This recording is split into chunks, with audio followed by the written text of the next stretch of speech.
Hello dear learners, I am Professor M. Masoom Raza, Department of Library Information Science, AMU Aligarh. So far we have discussed acquisition section, technical section, periodical section, circulation section. So by this time you are at least acquainted with these activities, how a book is acquired, who is responsible for acquiring it, what are the different methods, and then from acquisition it goes to technical section, what are the jobs which are performed in the technical section, and how they prepare the document for use. And once the document is ready for use, then the job of circulation section starts. So how the circulation section maintains the complete profile of the user, and how very responsibly they are doing the checkout and check-in. So this whole lending process we have discussed. We have seen how the whole lending process has evolved in the due passage of time. We have seen different systems, right from day book system, or you can simply say register system, from register system to RFID. We have seen how the system has evolved, and then we have even seen the periodical section. We have seen how the periodicals are acquired, what are the tools, how the selection is made, and then we have also seen how they are recorded and how they are registered in the libraries and how they are retrieved. So now in this section, in the maintenance section, I will tell you what odd jobs this section is doing to preserve the collection of the library, to conserve the collection of this library, to maximize its utilization, and sometimes you even don't know that the books are wearing out. So this section is responsible for identifying the books which have suffered the wear and tear or any type of damage, and their job is to get it repaired as soon as possible. Even you might have noticed that when the user makes use of the library collection, user just picks up the book, sit on the reading table, you read it and then leave it there. At least there should be somebody who can remove those books and keep it back in their original position. Who is doing that? This thing is, you will find always neat and clean. All the shelves, you must have seen on the shelves especially, all the books are arranged according to the shelf list order. You must have seen the neatness, cleanness. You must have seen that any book, if it is damaged, torn, worn, who takes care of that? You must have seen if there is any insect infestation or any sort of damage to the books, who takes care of these books?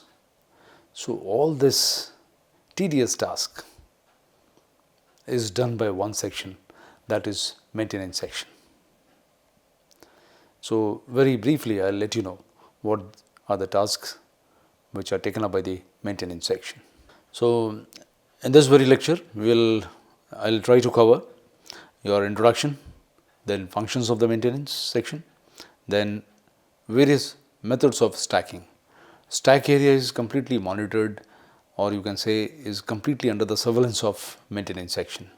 Its neatness, cleanness, lighting, ventilation, everything is being checked by the maintenance section. So we will see what it is doing in the stacking, and then we will see the principles of stacking also, and then I will let you know the proper function of this, especially the tools for proper functioning of this section. So, general introduction about the maintenance.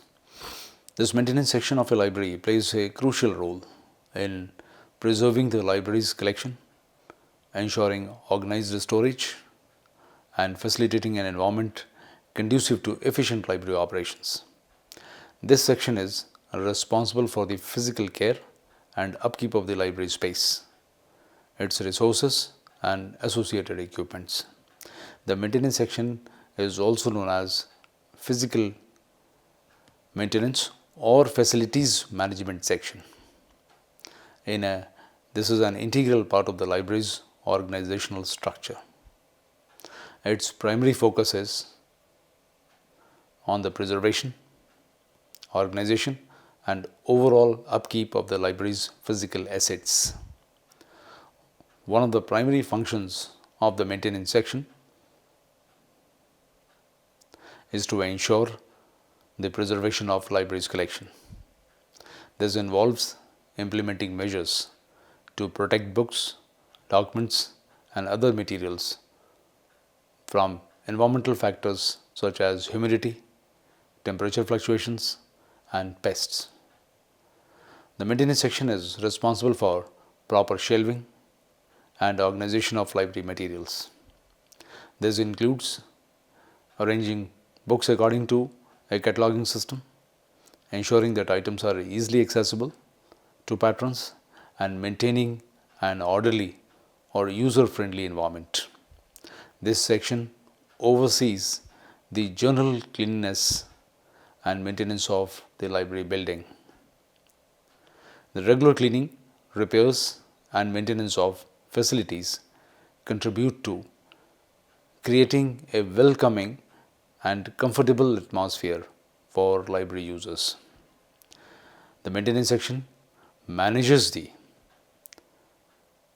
library equipments such as computers, printers, scanners, and other technological resources. This ensures that these books remain in optimal working condition to support library services.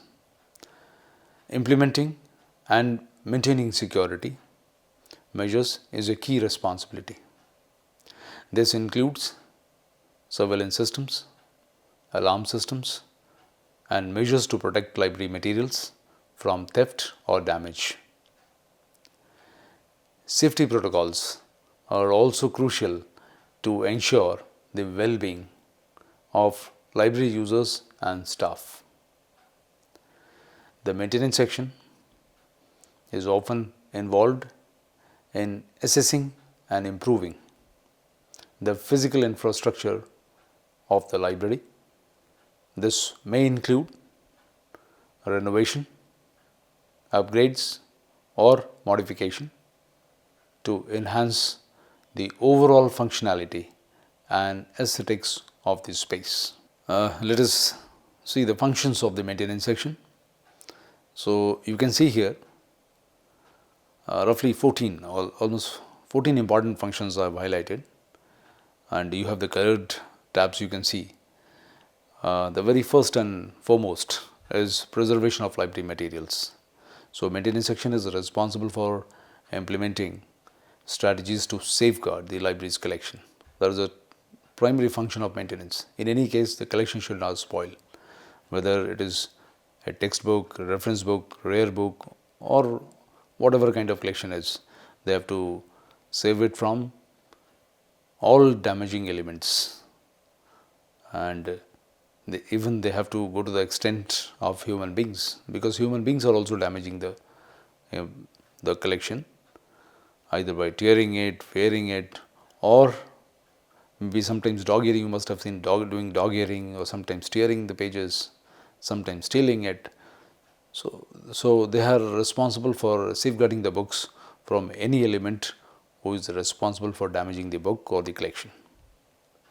So this includes controlling environmental conditions also to prevent deterioration, employing proper storage methods, and utilizing preservation technique to extend the lifespan of the material. Second important activity is, or the important function is, shelving and organization. I told you again, especially the stock rectification process, that nobody is able to keep track, that maybe a general user who doesn't know about the classification scheme, he will pick up a document from one stack and keep it on some other stack.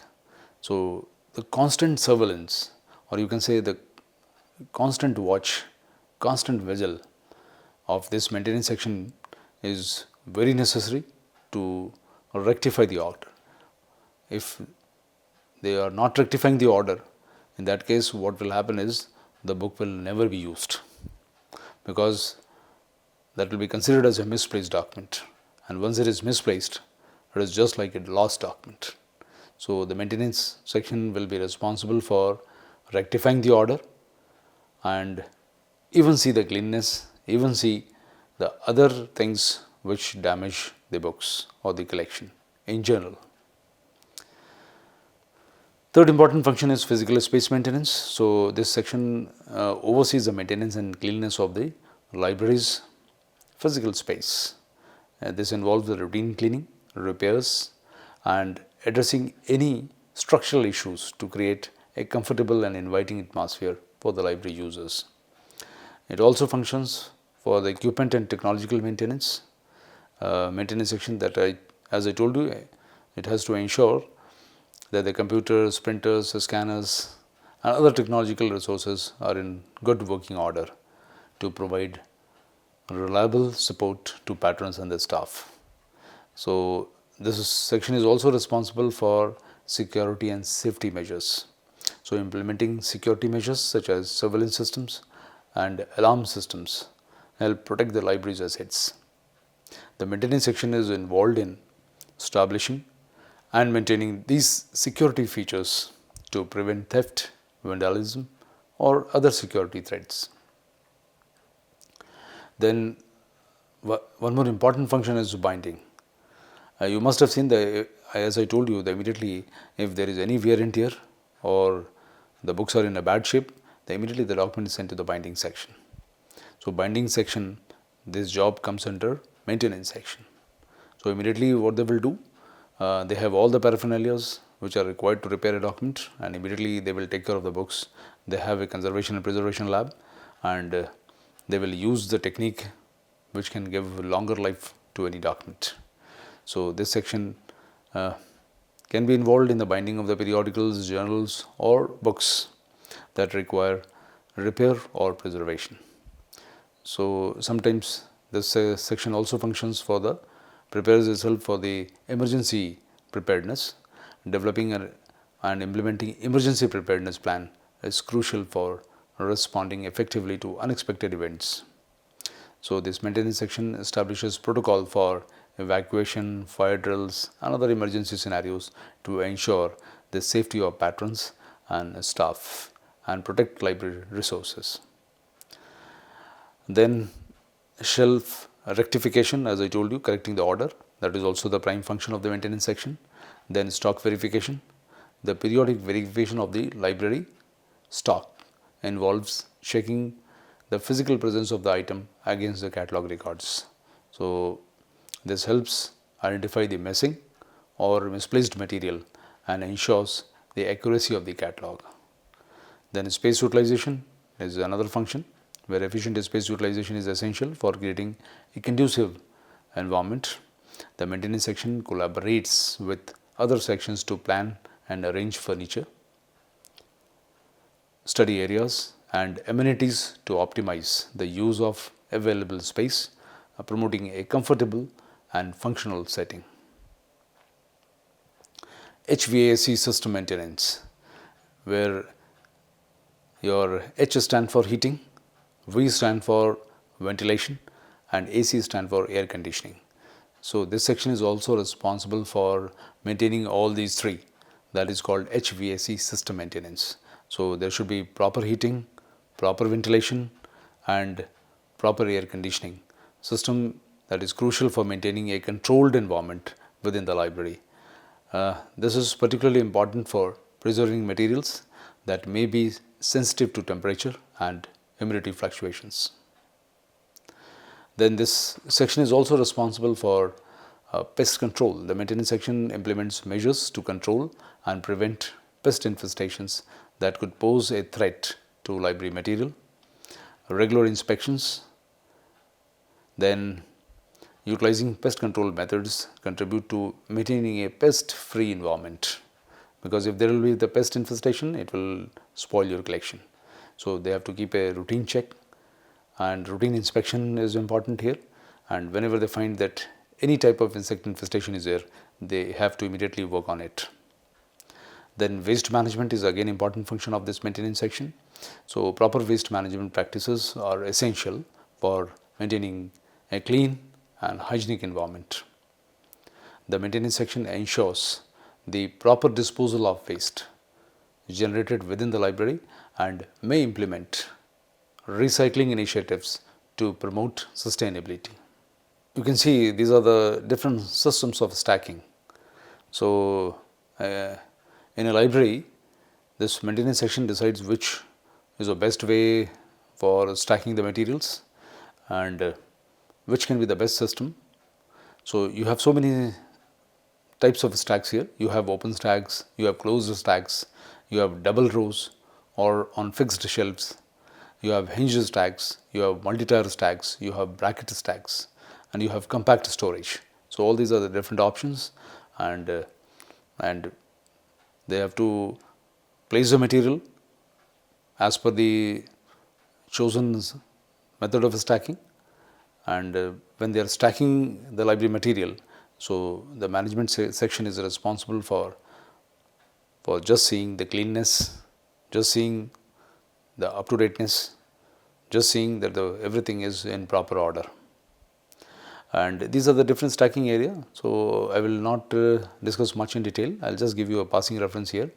So the open stack, when I say that the library materials are placed on the shelves in public areas, allowing patrons to browse and directly access the collection. You must have seen in the open access system, open stacks we have. Then another stack system, that is closed stack, and the library materials are stored in the areas not directly accessible to patrons.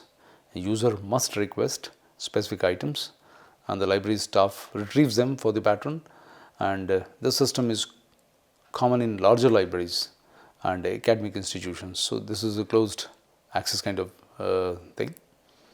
So double rows or fixed shelves, the books are arranged here in the double rows on the traditional fixed shelves, increasing capacity but making it inconvenient to access the rear rows. Modification involves using two separate shelves for two layers, with one layer swinging to the side for access to the rear row. Then we have one more stacking system, that is hinge stack. These two shelves are joined together with hinges, allowing the one shelf to be fixed while the other can be swung open like a door. So another, we have multi-tier stacks. This was adopted in many large libraries, and this method uses the self-supporting metal framework extending from the basement to the roof. Vertical extension is more economical than horizontal extension, with each stack floor being temporary, either a wooden or a lighter steel or a concrete framework. Then we have bracket stacks. This method involves using bracket stacks where shelf brackets engage with tubular columns supported by a heavy shelf base. So then we have a compact storage.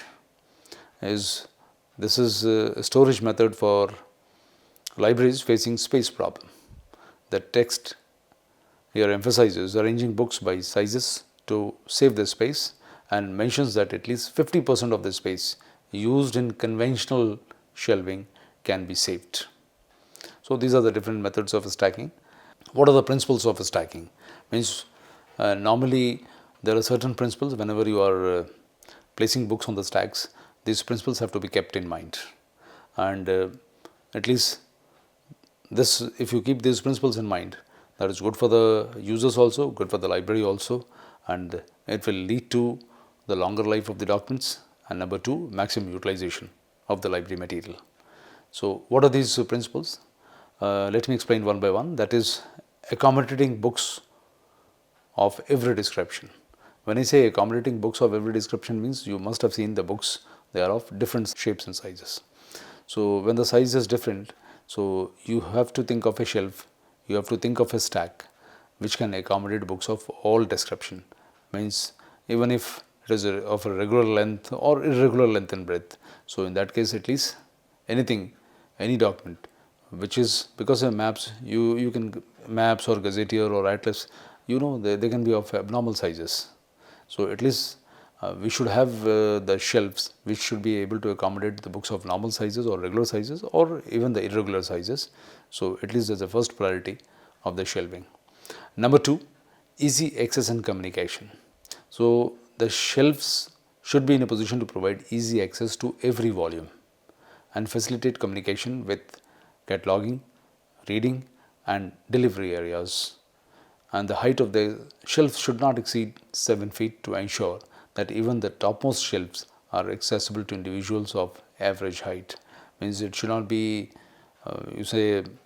beyond a normal person's reach. And number 2, whenever you are arranging books on the stacks, at least the call number should be visible. So, normally you must have seen, I must have told you about the labels which are pasted on the spine, and the labels give you the complete information about the location, it gives you information about the class number, it gives you information about the book number, and also it gives you information about the location. So, just reading the call number or reading the complete you can say the label which is on the spine, that gives you a comprehensive idea. Means if whenever you are trying to place the document on the stacks, at least try to see that it is readable. When a person with average height or anybody is standing near to the shelf, near to the stack area, at least he or she should be in a position to read the call numbers. And even all the shelves, books kept on the top shelves also, that should be in such a limit, that should be on average height, should also be able to have access to those documents. And third most important, this is again one more principle, third principle is ventilation and climate control. So, that I told you, the library building and the shelving should allow for adequate ventilation to maintain fresh air and control temperature and humidity levels. So, if a library is not able to control the humidity or is not able to have the fresh air, definitely what will it will lead to? It will lead to spoiling the condition of the library, and as the humidity grows, your temperature grows, it is dangerous for the library material, because ultimately with the increase in humidity, what happens is the probability of insect infestation starts, and especially the fungus. So, and a fungus is dangerous for the documents. So, there can be so many things. So, the temperature has to be controlled, that is has to be in a perfect control. Second, ventilation has to be there. The fresh air should be able to come through either through the ventilators, or sometimes directly the windows cannot be made, but at least the ventilators should be there, that at least the fresh air can come in and the odd gases can pass out. So, fourth important principle is optimal lighting.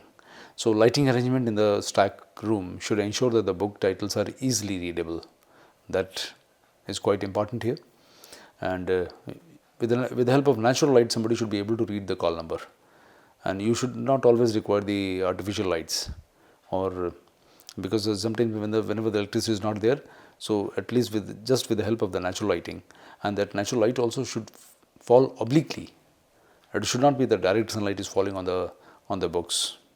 It should be the oblique light falling on the spine of the books, so that call number is visible. There is a best way of planning the stacking area. What is expected is the natural light should be there through the sky ventilation and the glass walls, as well as artificial lighting directed at the spine of the book. So, open rack type shelves without doors can enhance the visibility. So, ultimately option is, our idea is that the document should be more visible in the natural light, and if the natural light somehow, if the natural light is not there or is not adequate, then the artificial lighting is required, but the spine should be clearly visible, call number should be visible, and the user should be able to see which book it is. Then the last principle, which is more important for the stacks, that is provision for expansion. The libraries should plan for future expansion by incorporating standard sized shelves that align with the library building's modular design. This allows for the addition of new racks to accommodate newly acquired books without significant structural modifications. So, these are the 5 principles which are important for the stacking, and the library, whenever they are planning their stacking area, they have to keep these principles in mind, that the stack should be such, proper lighting should be there, proper ventilation should be there, proper expansion plan should be there, and the stacks, whatever stacks they are purchasing, that should be of optimum size. A person with average height should be able to read it, and more important is it should be able to accommodate books or any other documents of any description. That is important, especially for the stacking. So, what are the tools required for the proper functioning of this section? That you can see book lifts and trolleys. You are aware of the what is the job, because the book lifts and the trolleys can be used for just for transporting books efficiently without making much noise, because if you are using any other tool, so it will make noise, and it can be chaotic for the users or the readers who are reading in the library. Second most important, you can see the bookends or the book supports. So, these are necessary for keeping book standing erect on the shelves. So, at least 1 or 2 book supports are required for each plank to provide stability. Then you require shelving tables. Small tables placed in each bay of stacks are useful for sorting out books for shelving, and these tables can be used or utilized by readers while books are being shelved. So, general instructions should be there, because the user is not aware of your classification scheme, user is not aware of how the library material has been organized. So, you have to give some general instructions which can guide the user and about the collection, and number 2, that what is permissible and what is not permissible. So, that this general instruction should be there in the library. You must have seen in the library, or maybe that you have to maintain silence and you cannot smoke, and no spitting, and all these general instructions you must have seen, or keep silence. So, basically all these things should be in place. Now, we will see how in the next lecture we will discuss what are the mechanisms, what this section is doing, what this maintenance section is doing for caring and repairing of the documents, what are the remedies, and how they are preserving and conserving the documents. That we will be discussing in the next lecture. Thank you very much.